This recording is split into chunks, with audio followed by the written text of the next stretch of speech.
L'été, pour s'amuser en Gâtine, il y a le Festival ludique et international de Parthenay. Événement majeur de la scène ludique et compté parmi les plus grands rassemblements autour du jeu dans le monde, il a lieu tous les ans pendant la première quinzaine de juillet.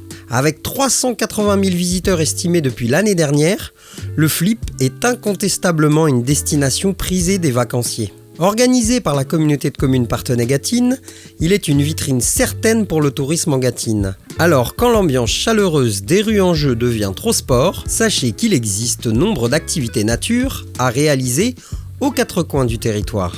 Dans ce 8e épisode d'Objectif Gâtine, on vous fait découvrir des activités de loisirs avec des animaux. Et pour commencer notre balade, direction le rocher branlant de l'Arjas. Connu pour son rocher de granit d'une 30aine de tonnes, bougeable à la force d'une seule main, parce que posé en équilibre, le lieu connaît un nouveau souffle depuis la fin d'année 2022, avec l'arrivée de l'homme des bois. À la tête du projet, Anthony Baron.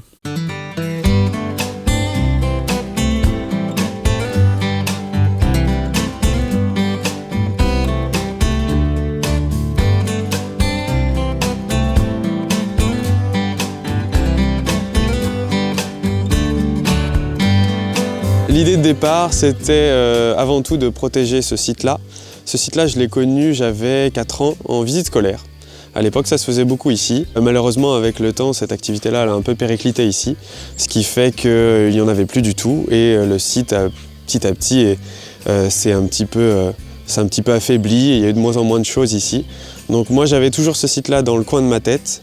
Et au fur et à mesure de ma carrière professionnelle, je me suis dit que c'était le moment pour y revenir. Donc j'ai commencé les discussions avec l'agglo il y a maintenant quelques années, en 2021. Et au bout d'un an de discussion, on est arrivé à un point de connexion pour aboutir à ce projet-là, donc c'est-à-dire la reprise du site et le renouvellement total du rocher. Alors au rocher branlant, on peut faire plein de choses. Alors déjà, une chose qui ne change pas, et ça c'était l'inquiétude au début, c'était l'accessibilité au site. Le site, il reste public. On peut toujours se balader comme avant, le long des rochers, et profiter d'un pique-nique. Ça n'a pas changé. Les nouveautés, c'est bien sûr les parties au niveau des enclos. On a les animaux, on a le potager, on a des structures de jeu. Ça a vraiment été la première évolution. La nouveauté, c'est les activités ludiques que je propose à côté. Donc on va commencer par les chasses au trésor et les courses d'orientation. Là, on est vraiment axé plutôt sur les familles. On vient passer 1h30 en nature, je les accompagne avec des scénarios bien précis, les pirates, les magiciens, les rois, les reines. Ensuite, on a pour les plus grands, là la clientèle c'est plutôt les séminaires, les clubs de sport, enterrement de vie de garçon, enterrement de vie de jeune fille. Donc là, le parcours du combattant qui est juste derrière vous, avec les rampes de Ninja Warrior, les montées de cordes, l'escalade. Tout ce qui va bien pour passer un bon moment. Et on articule souvent ça avec des activités Koh-Lanta. Donc là, la fameuse émission. On y ajoute quand même quelques épreuves de Fort Boyard pour l'agilité, l'épreuve de la pointe, du saladier. Donc voilà, il y a plein de petites choses pour passer un bon moment. Sans oublier la fameuse épreuve de dégustation. Ça, je vous y couperai pas. Il y a des insectes à manger. Donc voilà, ça c'est vraiment pour la partie activité. Ensuite, on fait également les activités pédagogiques pour les enfants. En semaine, donc, on reçoit les écoles, les centres aérés. Là, l'idée, c'est de faire partager mon amour du site, mon amour de la nature et des animaux. Donc là, on fait une partie visite le matin avec les animaux. Donc on rentre dans les enclos, on donne à manger. On est vraiment en immersion. Dans l'arboretum aussi pour la partie végétale, ainsi que le potager. Et puis l'après-midi, on fait des activités ludiques, des chasses au trésor, des olympiades. L'idée, c'est de partager avec les enfants cette sensibilisation à la nature et à l'environnement. Leur faire comprendre qu'on peut faire peut-être un peu différemment de ce qu'on fait aujourd'hui et qu'on n'a pas besoin de plein de choses pour faire pousser des légumes ni des fruits. Avec le bar Guinguette, Anthony organise des événements comme des soirées-concerts l'été, des soirées moules frites et grillades. Le lieu peut aussi être privatisé entre amis ou avec la famille. Toute la cuisine est faite maison avec des produits locaux achetés dans un rayon d'une 20aine de kilomètres. Direction maintenant le sud du territoire. Notre objectif s'arrête dans une ferme pas comme les autres. La ferme de la Mantellerie est passée de ferme familiale en production de vaches laitières en ferme pédagogique. Ce matin-là, Lydie Bichon y accueillait des classes de maternelle d'une école vendéenne.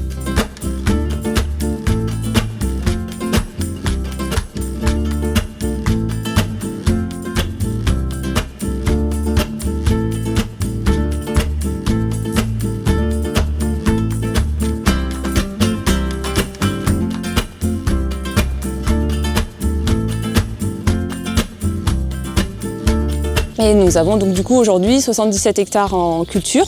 Et 5 hectares ici qui nous sert à la pédagogie, à l'accueil tous les jours de l'année, sur réservation. On fonctionne autour de ça parce que c'est quand même le cœur de notre structure. Alors on a tous les animaux d'élevage qui se trouvent en France. Les bovins, les ovins, les caprins, les porcins, les lapins, les volailles, donc canards et poules. Et après on a aussi tout ce qui est le potager. Parce que pour nous, l'agriculture, c'est aussi le maraîchage et donc les céréales. On a des mini parcelles de céréales pour expliquer, et le verger.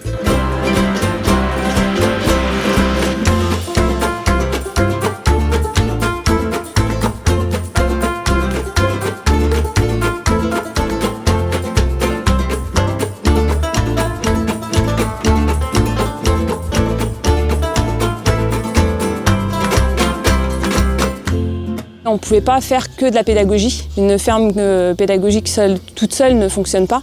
Donc pour nous, c'est un tout. On vend tous les animaux en vente directe et on a aussi les céréales tout en bio aujourd'hui. Et les cultures donnent de l'alimentation humaine uniquement, vraiment à but de nourrir les gens. Donc on fait découvrir en fait d'où ça vient. Donc à travers les animaux, donc comme je vous ai dit, les différents animaux que l'on côtoie dans notre assiette et aussi les légumes de saison.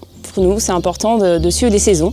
Pareil pour les animaux, c'est en fonction des saisons qui se reproduisent et qui nous donnent des bébés, des petits, et le verger pour les fruits. On s'est rendu compte qu'en fait, on a complètement effacé de notre tête notre lien avec la nature, alors que c'est elle qui nous nourrit tous les jours. Donc c'était important pour nous de se recentrer et de se rendre compte que tout ce que l'on mange, c'est des êtres vivants, que ce soit des légumes ou de la viande. Et donc du coup, pour nous, avoir des ateliers un petit peu de tout ça nous permet de recentrer en fait les gens sur notre alimentation et la nature. La ferme de la Mantellerie, c'est entre 3 et 4 000 personnes accueillies par année.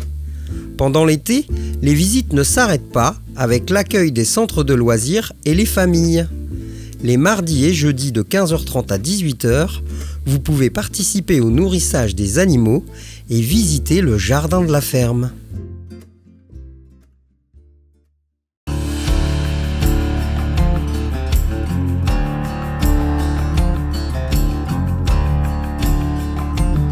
Comment finir notre vidéo sur les activités à pratiquer avec les animaux sans passer par le parc Mouton Village de Val ?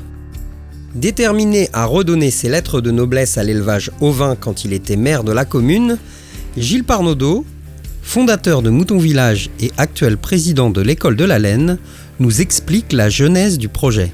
Sur la commune de Val, il y avait en élevage, à peu près en 1989, 20 000 brebis en production. Val était peu connu, un peu enclavé, donc on voulait à la fois valoriser le village, le développer, et en même temps trouver un thème qui donne une nouvelle identité à la commune. Dans l'esprit, c'était développer tous les aspects du mouton. La laine, la gastronomie, la mythologie et le tourisme, bien évidemment. Et de là, on a conclu de faire un parc de 6 hectares ici, en achetant les terrains. Et on a fait travailler un ingénieur forestier.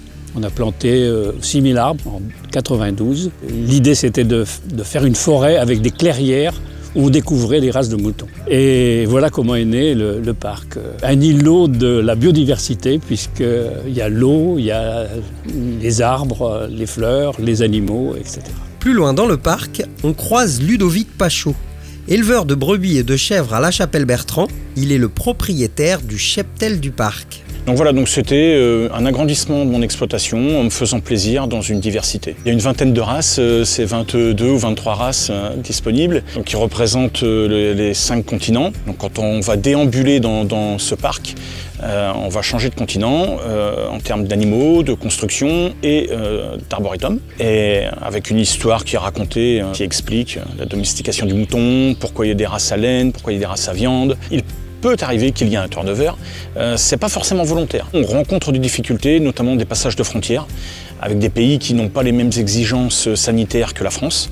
Et du coup, la France interdit les entrées de ces animaux. Donc là, on cherche des solutions pour rester dans le thème, évidemment. Il ne faut pas qu'on change de continent, etc. Et qu'on ait un changement qui soit rationnel, on va dire. Avec Ludovic, Florence Hainaut, nouvelle directrice du parc Mouton Village. Alors le parc est ouvert au public de mars à novembre.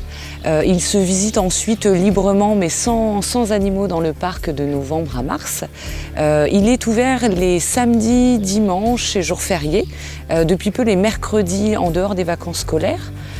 Pendant les vacances scolaires également du mardi au dimanche. Et le reste de la semaine, nous accueillons des groupes scolaires pour les prendre en charge sur la journée, pour faire une visite pédagogique avec eux. Le parc a connu un bel essor au moment de sa création il y a une trentaine d'années. Ça se maintient aujourd'hui au niveau de la fréquentation. On est environ sur 10 à 15 000 visiteurs sur les 7 mois d'ouverture. L'idée, c'est de redévelopper effectivement les visiteurs, redévelopper les propositions et puis se tourner vers du tourisme vert. Avec les élus de la commune, Florence aspire à un nouveau souffle pour Mouton Village. Tourné vers la biodiversité, grâce à son parc arboré de plusieurs hectares, il est un haut lieu de la préservation de l'écosystème de notre territoire. Avec Mouton Village événements, le but est valoriser, promouvoir et développer tout événement et animation autour des thématiques du parc et de promouvoir et de défendre son aspect environnemental. On arrête là notre balade. L'an prochain, on se motive et on vous fait découvrir des activités sportives à faire en Gâtine. Vous verrez, elles ne sont pas toutes banales et vous risqueriez d'être surpris. En attendant, on se retrouve très bientôt encore. Le 9e numéro de notre série vidéo vous permettra de découvrir le patrimoine bâti et naturel de Minigoutte, Gourget et Besleuf. Pour nous y aider, on a fait appel à Émilie Biraud, chef de projet au Pays d'Art et d'Histoire de Parthenay-Gâtine, ainsi qu'à Michel Berthaud et Michel Husson de l'association Histoire et Patrimoine de Besleuf.